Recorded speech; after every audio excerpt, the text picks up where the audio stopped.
My paper is called When More is More, Harnessing the Power of Federalism to Save Energy. And it looks, as the title indicates, at the role of federal-state interactions in energy efficiency policy, and looks at particularly focusing on the US experience over the last 4 decades, what role states and local governments can play in encouraging stronger action on energy efficiency and how that intersects with federal policy.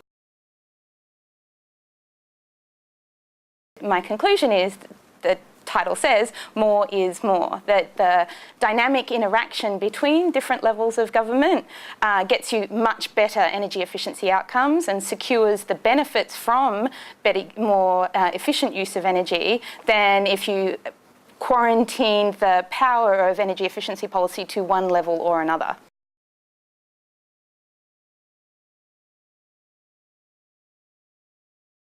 There are many examples through US history of very productive collaboration between different levels of government.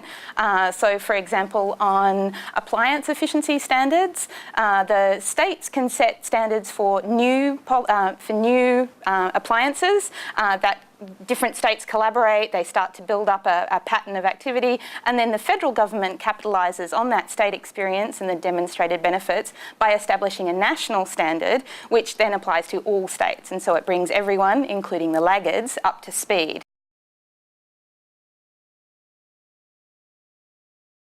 It's certainly an area that's already happening in Australia. So states and local governments have been playing a very active role in energy efficiency and climate policy for many, many years. And that's largely because energy efficiency delivers benefits that are attractive to state and local governments. So savings on bills, better for consumers, air pollution benefits, greater energy security, all of these things are available for state and local governments to capture through better energy efficiency policy.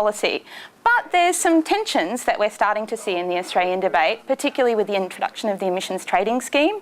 And what we're seeing is that there's a view that once you've got a federal cap, you don't need all of those other policies. Now, one of the points that the paper makes is that that's not true, that energy efficiency policy in particular addresses a lot of non-price barriers to cost-effective action. And if you take those policies out of the mix, then what you'll be doing is missing those cheap opportunities, and the carbon price will have to be forcing more expensive action elsewhere in the economy.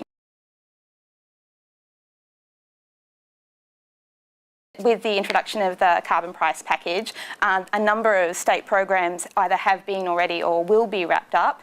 But it's the point that the paper would make is to say, don't be too hasty in that, and there are still very useful roles that states can play in identifying those barriers to energy efficiency action, tackling those barriers and making it possible for households, for business, for the economy as a whole to capture those cost-effective mitigation opportunities and reduce the cost of emission reductions for Australia as a whole.